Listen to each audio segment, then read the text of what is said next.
মনে রাখবেন, যেই মেয়ে সময় মতো বিয়ে হয় না, যেই ছেলে সময় মতো বিয়ে করে না, হয়তো জোর যৌবন কাল সে কাটিয়ে যেতে পারবে, যখন 40-এ পা রাখবে, বার্ধক্য যখন তাকে চারপাশে আক্রমণ করবে, তখন বুঝবে সে একটা জীবনের সন্তানের কত বেশি প্রয়োজন ছিল।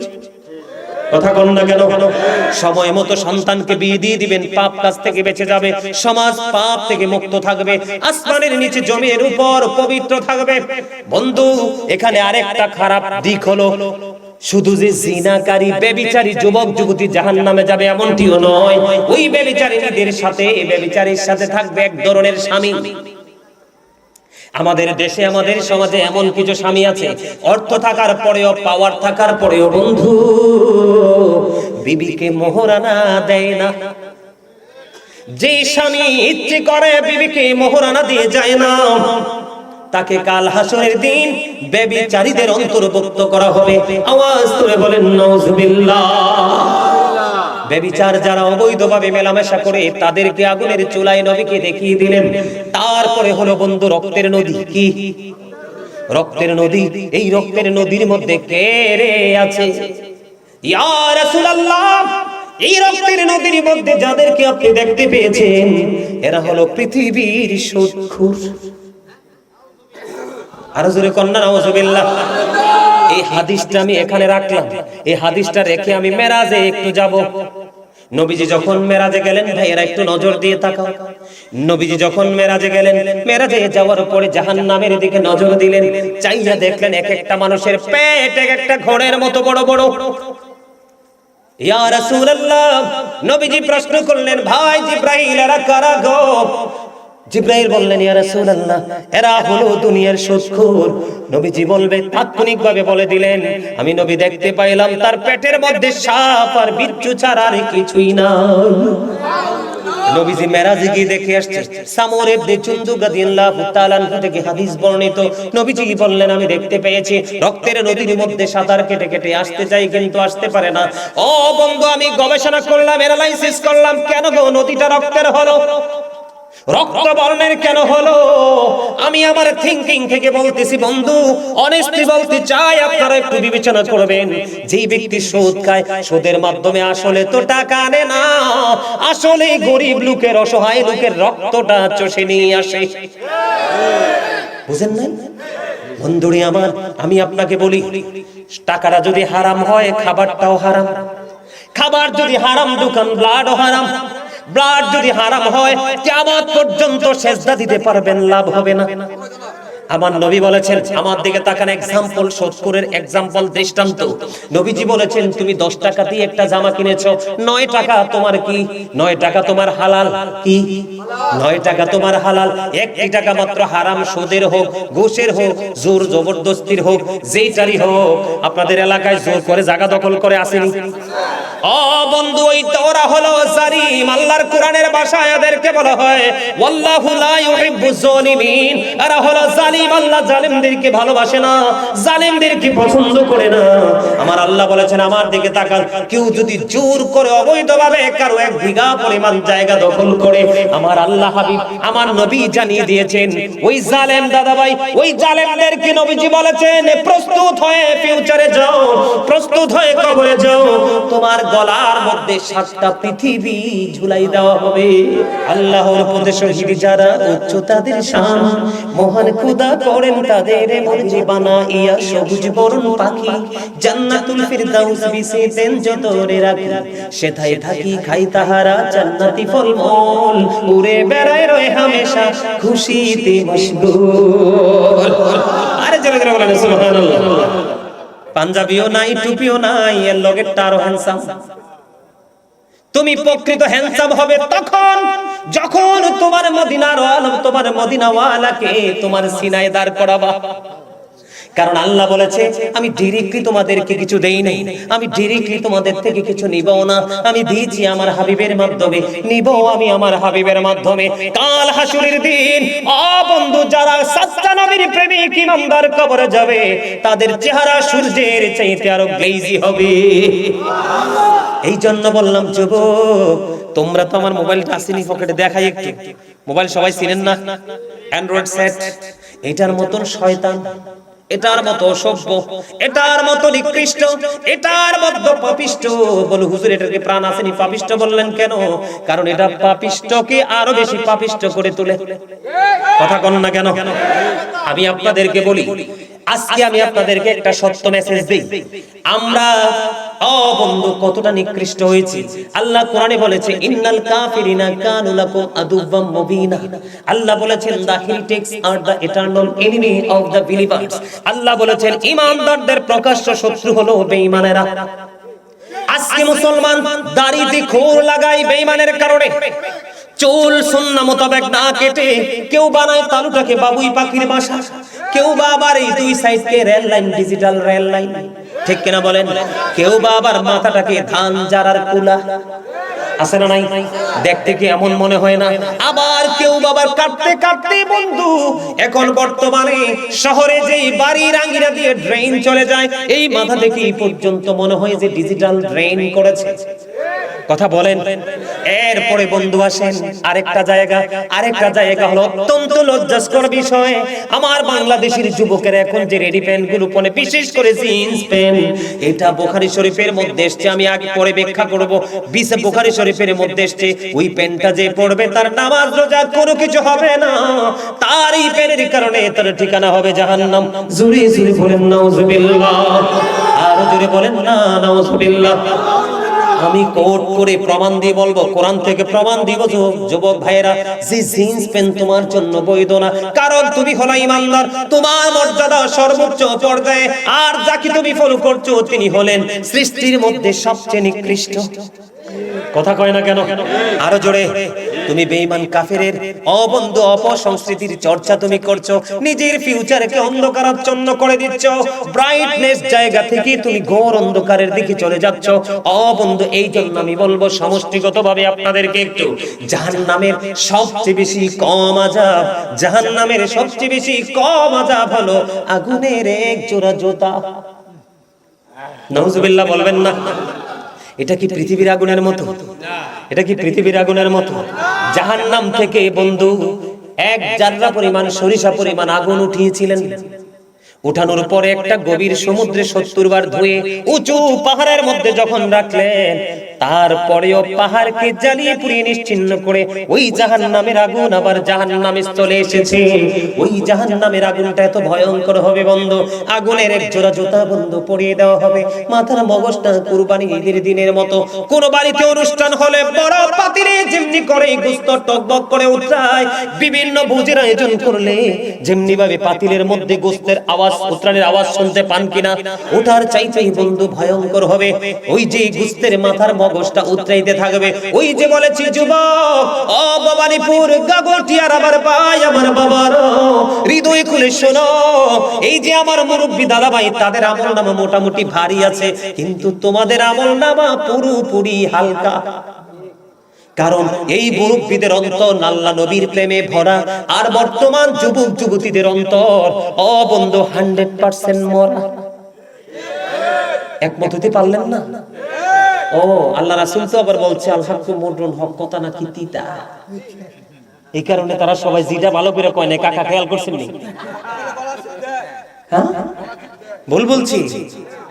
হ্যাঁ কি জঘন্য কথা, খেয়াল করছেন? পায়ের মধ্যে পড়াইয়া দেওয়া হবে। আমি আপনাদেরকে বলি, এই কাল হাসরের দিন আপনারা যারা যুবক ঈমানদার খতনা করা অবস্থায় আছে, কিন্তু হাসরের ময়দানে খতনাবিহীন অবস্থায় উঠবো। এখন আপনারা নাউজুবিল্লাহ কিল্লি আপনি আইসেন তো বেহা হই যাইবেন, খারাইবেন বেহা হই, তো সমস্যা কি? বুঝেন নাই? আপনার এই দুনিয়াতে পরন গায়ে পোশাক থাকবে, ওখানে কোনো পোশাক থাকবে না। মা এসব প্রশ্ন করলো, ইয়া রাসূলুল্লাহ, নারী পুরুষ যদি সবাই একসাথে যদি ওঠে রে, একজন কি আরেকজনের দিকে তাকাবে না? আমার নবী বললেন, আয়েশা রে, ওই দিনটা এত ভয়ঙ্কর, এত বিপদ হবে রে, কেউ কারো কথা মাথায় থাকবে না। ওই যিনি স্তন্যদায়ী, কি তিনি স্তন্যপায়ীর কথা বলে যাবে, যিনি গর্ভধারিণী সন্তান প্রসবের আগে গর্ভপাত করে ফেলবে, মানুষগুলো মাতালের মতো উঠবে। আদতেই কিন্তু তারা মাতাল না, পরিস্থিতি তাদেরকে মাতাল করে দিবে। সূর্যটা পৃথিবী থেকে 9 কোটি 13 লক্ষ মাইল দূরে। বর্তমানে এই পৃথিবী থেকে চাঁদ 1,40,000 মাইল দূরে, সূর্য পৃথিবী থেকে 9,13,00,000 মাইল দূরে। সূর্যের আলো পৃথিবীতে আসতে সময় লাগে মাত্র 8 মিনিট 20 সেকেন্ড। প্রতি সেকেন্ডে 1,86,000 মাইল বেগে পৃথিবীর দিকে ছুটে আসে। অনেক আবরণ ভেদ করে আপনার মাথায় লাগে, কিরণ সহ্য করা যায় না। আমার নবীজি জানিয়ে দিয়েছে, কাল হাসরের ময়দানে সূর্য একেবারে মাথার কাছে থাকবে, কাঁধ পর্যন্ত ঘামে ভিজে যাবে। জুরি জুরি কন্যা নাউজুবিল্লাহ। এত ভয়ঙ্কর সিচুয়েশন হবে বন্ধু, বন্ধু, এত ভয়ঙ্কর পরিস্থিতি হবে। আপনি কি করবেন সেদিন? একমাত্র মদিনাওয়ালা ছাড়া কোনো উপায় নাই। ঠিক কিনা বলেন? মদিনাওয়ালা ছাড়া উপায় নাই। যেটা আমি বলতে চেয়েছিলাম, আমার দিকে একটু খেয়াল করেন বন্ধু। আগুনটাকে 3000 বছর আমার আল্লাহ তাপ দিয়েছেন। কয় হাজার? 3000 বছর তাপ দিলেন, 1000 বছর তাপ দিলেন। আগুনের রং হয়ে গেল বন্ধু সাদা। কি? আল্লাহ রাব্বুল আলামিন আরো 1000 বছর আগুনকে তাপ দিলেন। আরো 1000 বছর তাপ দিয়ে বললেন, দেখছেন নি চাচা বলে দিছে লাল। আরো 1000 বছর উত্তপ্ত করলেন, আগুনের রং হয়ে গেল বন্ধু কালো। ওই কালো আগুন আপনার আমার জন্য অধীর আগ্রহে বসে আছে। ইন্না জাহান্নামা কানাত মিরসাদ। জাহান্নাম ওত পেতে আছে, ঠিক না বেঠিক? আরো জোরে বলেন না কেন? ওত পেতে আছে আপনাকে আমাকে গ্রাস করার জন্য। এই পৃথিবীর বুকে পানির তৃষ্ণা লাগলে আমরা পাগল হয়ে যাই না? যারা জাহান্নামী, যারা পাপী, যারা নিকৃষ্ট, যারা বন্ধু ইসলামের আইনকে অমান্য করেছে, আল্লাহ বলেছেন ইন্নাদ-দীনা ইনদাল্লাহিল ইসলাম। Islam is not only a religion but also complete code of life. পরিপূর্ণ পূর্ণাঙ্গ জীবন ব্যবস্থা ইসলামে। আর সেই ইসলামের নির্যাস হলো আপনার আমার প্রাণের নবী। আমেরিকার গবেষক, আমার দিকে তাকান, আমেরিকার গবেষক মাইকেল এইচ হার্ট তিনি বক্তব্য দিয়েছেন, the 100 A ranking of the most influential person in the history. 100 জন প্রভাবশালীর তালিকা করে এখানে তিনি only one person আপনার আমার নবীকে ইনফ্লুয়েন্সিয়াল দ্বারা সবচেয়ে প্রভাবশালী বলেছেন। এই যে একজন টুপিওয়ালা দেখা যায় বাগদাদি হুজুরের কাছে মুরিদ হইছেন, শাহপুর। আপনি টুপি মগবাজার, তাইলে ঠিক আছে, মনে হয় যে বাগদাদি হুজুরের মুরিদ।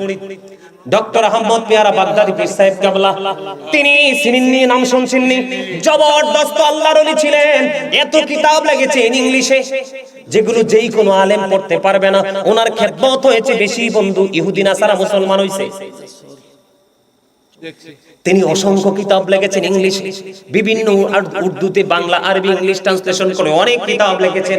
ওনার একটা বক্তব্য আমার হৃদয় ছুঁয়েছে, সেটা হলো of all the great religious personalities of all prophet Muhammad রাসূলুল্লাহ সাল্লাল্লাহু আলাইহি সাল্লাম ওয়াজ দ্য মোস্ট সাকসেসফুল। সুবহানাল্লাহ বলেন না? পৃথিবীর বুকে যত নবী রাসূল এসেছে, আপনার আমার নবী সরকারে মদিনা সকল নবী রাসূল সাকসেসফুল, সবচেয়ে বেশি সফল। সুবহানাল্লাহ। তাহলে সেই নবীর উম্মত হয়ে আমরা কেন নগণ্য হব? আমরা তো ধন্য হওয়ার কথা, ঠিক না ঠিক? আরে জোরে বলেন। আমি একটা গজল লিখেছি বন্ধু, মোরা ধন্য হয়েছি ওগো ধন্য, শুধু প্রাণের নবীজির জন্য। মোরা ধন্য হয়েছি ওগো ধন্য, শুধু নূর নবীজির জন্য। ঠিক কিনা? চাচা বেশি টাইম বেশি হয়ে গেছে। ও চাচা, চাচা বেশি হয়ে গেছে সময়, একখানা শাড়ি দিতে আসি, চলে যেতে পারবেন। মাহফিলটা আর হবে না, খুব অল্প সময় ছেড়ে দিচ্ছি। অনেক সময় হয়েছে, হ্যাঁ তাই তো কথা, ঠিক না? আর একটু শুনবেন, আর একটু সবাই। বন্ধুরে আমার, বলতেছিলাম পানির জন্য পাগল হই কি হই না? আমি আপনাদেরকে বলি, ইন্না আ'তাইনাকাল কাউসার ফাসাল্লি লিরাব্বিকা ওয়ানহার ইন্না শানিয়াকা হুয়াল আবতার। এই সূরা কাউসার তেলাওয়াত করছি যুবক। এখন কিন্তু নবীর দুশমন মৌলবী বের হইছে, অনেক সাবধান থাকবা। সুন্দর সুন্দর কথা বলে, নবীর ইজ্জতের চাদর ধরে আক্রমণ করে, নবীকে সম্মান করে না। এখন বর্তমানে কলেজ ইউনিভার্সিটির স্টুডেন্টদেরকে, তাগড়া জওয়ানদেরকে টার্গেট করে করে নবীর ইজ্জত হানি করছে। আমি আপনাদেরকে বলি, সূরা কাউসারের শেষ শব্দটা কি? আবতার। আবতার দ্বারা নবীকে নিঃস্ব বলা হয়েছে, নির্বংশ বোঝানো হয়েছে। যখন বন্ধু নবীকে নির্বংশ বলেছিল, আমার আল্লাহ জিব্রাইলকে একটা ডাক দিয়ে বলল, আবদার শব্দটা যখন নবীর দিকে তীর মারলো, আবদার শব্দ দিয়ে যখন নবীর দিকে নিক্ষেপ করলো, আমার নবীজি বন্ধু কষ্ট পেয়েছে। আমার নবীজি কষ্ট পাইতে দেরি আল্লাহ রাব্বুল আলামিন জিব্রাইলকে ডেকে ডেকে বললেন, ও জিব্রিল, সূরা কাউসার নিয়ে যাও না আমার হাবিবের কাছে। সূরা কাউসারের ব্যাকগ্রাউন্ড মানে শানে নজুল দেখলাম বন্ধু। আমার নবীকে আবদার বলাতে আমার আল্লাহ কষ্ট পেয়েছে, কষ্ট পেয়ে সঙ্গে সঙ্গে সূরা কাউসার নাজিল করেছে। সূরা কাউসারের নাজিল করার মূল সারমর্ম হলো, যারা আজকে নবীকে আবদার বলেছো তারাই হবে কাল কিয়ামতের ময়দানে আবদার, আর যারা আমার নবীকে ভালোবেসেছো তাদের জন্যই বরাদ্দ হাউজে কাউসার। বন্ধু, পানির পিপাসায় পাগল হয়ে যাবে মানুষ। কি হয়ে যাবে? পাগল পাড়া হয়ে যাবে মানুষ। জাহান্নামীদের কথা বলছি, তাদের মাথার মধ্যে উত্তপ্ত গরম পানি বন্ধ ঢেলে দেওয়া হবে। উত্তপ্ত গরম পানি ঢেলে দিতে দেরি রে, তাদের পেটের ভিতর দিয়ে নারী বুড়ি সবগুলো লিকুইড হয়ে বের হয়ে যাবে। জোরে জোরে নাউজুবিল্লাহ। সহ্য করা যায়? আরো জোরে বলেন, সহ্য করতে পারবো? সহ্য করতে পারবো না। বন্ধু, মা আয়েশা একটা প্রশ্ন করেছিলেন, ইয়া রাসূলুল্লাহ, ইয়া হাবিবাল্লাহ, নবী গো, কাল হাসরের ময়দানে আপনারা কি আপনাদের পরিবারের কথা স্মরণ রাখবেন? আপনারা আবার একবারে মেনশন করে নবীর দিকে আঙ্গুলটা দিয়েন না। নবীজি আমাদেরকে বুঝিয়েছেন, আপনাদেরকেও বুঝিয়েছেন বন্ধু। নবীজি যখন প্রশ্ন করলেন, মা আয়েশা উত্তর প্রশ্ন করার সাথে সাথে নবীজি বললেন, আয়েশা রে, তিনটি জায়গায় কেউ কারো কোনো খবর রাখবে না। জোরে জোরে বলেন আল্লাহু আকবার। একটা হলো মিজানের পাল্লার কিনারায়, মিজানের কিনারায় কেউ কারো চিন্তা করবে না। বন্ধু, কেউ কোনো চিন্তা করবে না মিজানের কিনারায়, কারণ নেকির পাল্লা বাড়ি হবে না, বদের পাল্লা বাড়ি হবে। সেই টেনশনে সে পাগল পাড়া হয়ে যাবে। এই জায়গায় কেউ কারো কথা স্মরণ রাখবে না। কিন্তু নবীর বিষয়টা পুরো আলাদা, ঠিক কিনা বলেন? নবীজি তো শাফায়াত করবে, সুপারিশ করবে বন্ধু। আর একটা ভয়ঙ্কর জায়গা হলো, বন্ধু, ওই জায়গাটায় কেউ কারো কথা মনে রাখবে না। আর একটা ভয়ঙ্কর জায়গা হলো আমল নামাটা প্রদান করার সময়। কোন সময়? আমল নামাটা কি ডান দিকে আসবে না বাম দিকে আসবে নাকি পিছন দিয়ে আসবে? জোরে জোরে করুন আল্লাহু আকবার। আর জোরে করুন আল্লাহু আকবার। অত্যন্ত ভয়ঙ্কর, অত্যন্ত বিপজ্জনক। এই জায়গায় কেউ কারো কথা বন্ধু মনে রাখবে না। জোরে জোরে করুন আল্লাহু আকবার। আর জোরে বলেন আল্লাহু আকবার। আমাদের সমাজের মধ্যে অন্যায় অপরাধ আছে না নাই? পাপ আছে না নাই? এখন পাপের মধ্যে সবচেয়ে বড় পাপ কোনটা? নামাজ ছেড়ে দেওয়া। কোরআন তেলাওয়াত তো নাই, কথা কয় না। আপনারা আমার সাথে কথা বললে ওয়াজটা তাড়াতাড়ি গোছাই দিয়ে পারবো। আসেনি কোন? হযরত সামর ইবনে জুনদুব রাদিয়াল্লাহু তাআলা আনহু থেকে হাদিস কানা বর্ণিত। আমার নবীজি প্রায় সময় সাহাবীদেরকে প্রশ্ন করতেন, তোমরা আজকে কেউ কোনো স্বপ্ন দেখেছো কিনা? একদিন সাহাবীদেরকে প্রশ্ন করলেন, তোমরা কেউ স্বপ্ন দেখেছো কিনা? ইয়া রাসূলুল্লাহ, ইয়া হাবিবাল্লাহ, আমরা কোনো স্বপ্ন দেখিনি। নবীজি বললেন, আমি একটা দারুণ স্বপ্ন দেখেছি। তোমরা চাইলে বলবো ইয়া রাসূলুল্লাহ বলে দিন, এটা রেকর্ড করে রাখো, ভালো করে রেকর্ড করো। ইয়া রাসূলুল্লাহ, আপনি বলে দিন। কয়, আমার কাছে গভীর রজনীতে দুইজন ফেরেশতা আসলো, এসে তারা বলল, ইয়া রাসূলুল্লাহ চলেন আপনাকে নিয়ে ভ্রমণ করে আসি। নবীজিকে নিয়ে ভ্রমণ করতে বের হলো।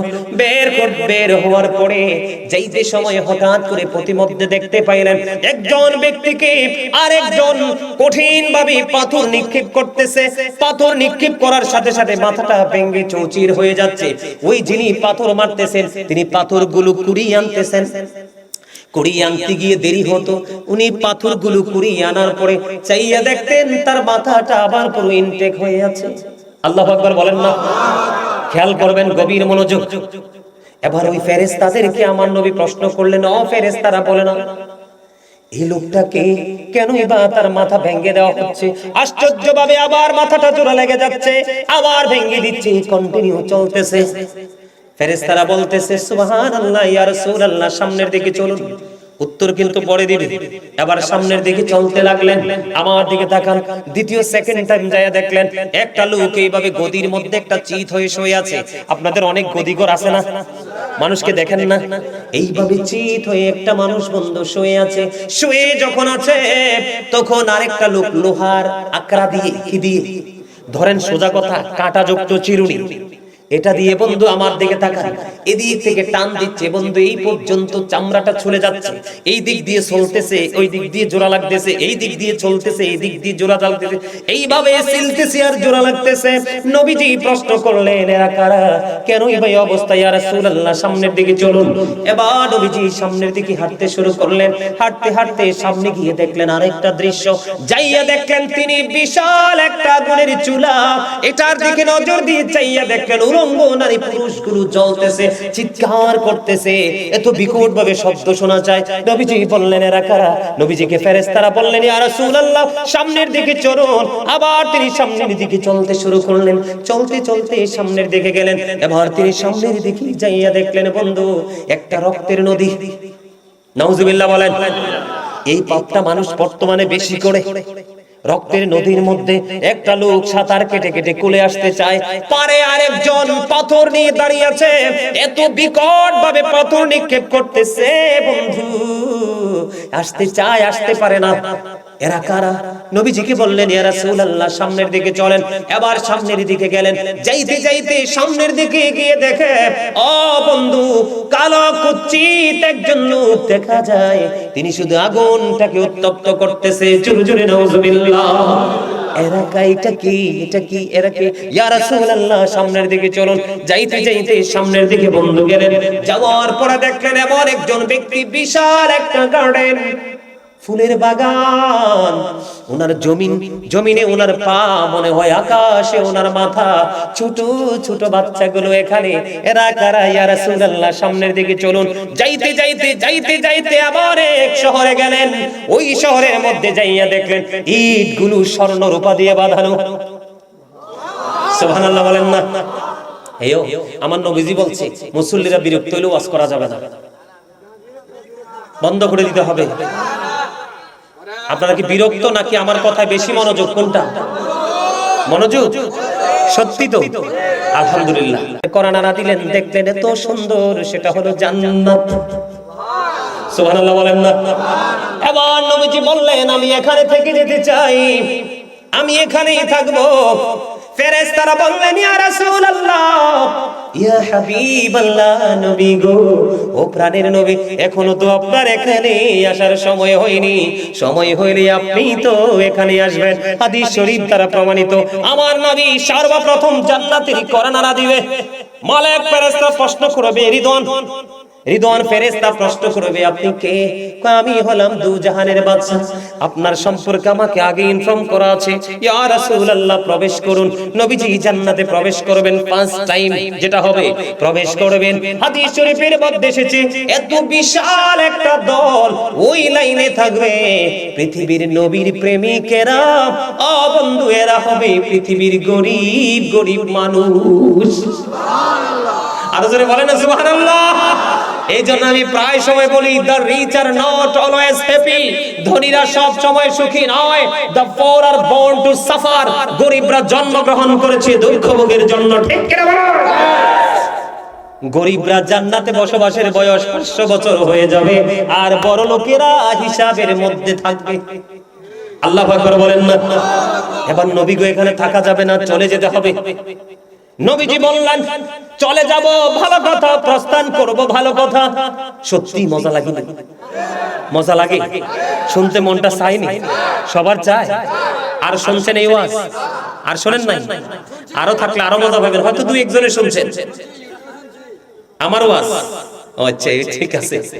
বন্ধুরে আমার, কত মজা দেখেন। আবার পাপী যারা, তাদের জন্য বড় সাজা।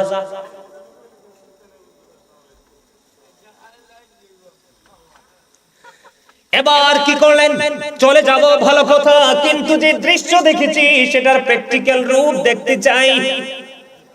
এবার প্রথমে মনে আসেনি কোনটা? প্রথম হলো ওই যে মাথা ভেঙ্গে চলে দিচ্ছে, মাথাটা ভেঙ্গে চৌচির করে দিচ্ছে। নবী গো, নবী যখন প্রশ্ন করলেন এই লোকটাকে, ইয়া রাসূলুল্লাহ, বড় আফসোস, এই লোকটা আপনার নামধারী উম্মত। সিস্টেমে কিছু গরমিল ছিল। কি গরমিল ছিল? কইসে কোরআন তেলাওয়াত শিখেছিল, কিন্তু কোরআন না পড়তে না পড়তে পুরো কোরআনটা ভুলে গেছে। নাউজুবিল্লাহ বলবেন না। আমি যদি আমার কথা বলি, I recite the holy Quran everyday in the morning and evening. আমি প্রত্যেক দিন কোরআন তেলাওয়াত করার চেষ্টা করি সকাল বিকাল। এত ব্যস্ততার মাঝে গত কয়েকদিন আগে কাউকে পড়তে দিন, ওই আমারে পিচ্ছি আমাকে বলে, হুজুর আপনার তো প্রেশার নিচ্ছেন কেন, আমাকে বলে দেন আমিও আপনাকে শেয়ার করে দিই। আমি কই না, তুমি শেয়ার করলে তো সব আমি পাবো না। সুবহানাল্লাহ বলবেন না। এই আজকে মনে কয়েকদিন হবে, অল্প কয়েকদিন কোরআন খতম একটা শেষ করেছি। এটা বলছি কেন, নিজের আমলের কথা আপনাদের কাছে বলতে হবে, আপনারা যেন এটা দেখে শিখে উৎসাহিত হতে পারেন। নবীজি বলেছেন ওই লোকটার যে সাজাটা কন্টিনিউ বহাল থাকবে, ওই লোকটা সে কোরআন তেলাওয়াত শিখেছে, শিখার পরে সে না পড়তে না পড়তে ভুলে গেছে। তার আর একটা খারাপ দিক ছিল, নামাজ তো তোমার উপর ফরজ। ওই ব্যক্তিটা রাতের বেলা ফরজ নামাজ আদায় না করে ঘুমিয়ে যেত। এই কারণে আল্লাহ রাব্বুল আলামিন তার জন্য এই সাজাটা বরাদ্দ করে দিয়েছে। জোরে জোরে নাউজুবিল্লাহ। তাহলে কোরআন কি শিখবো না ছাড়বো? শিখবো তো। আল্লাহ রাসূল বলেছেন যার সিনায় কোরআন নাই, এই সিনাটা একটা ধ্বংসস্তূপ, বিধ্বস্ত জায়গা। কোরআন শিখবেন। আর নামাজ সম্পর্কে তো একটু আগে একটু বলছি, মনে আছে শুরুতে জিকিরের মধ্যে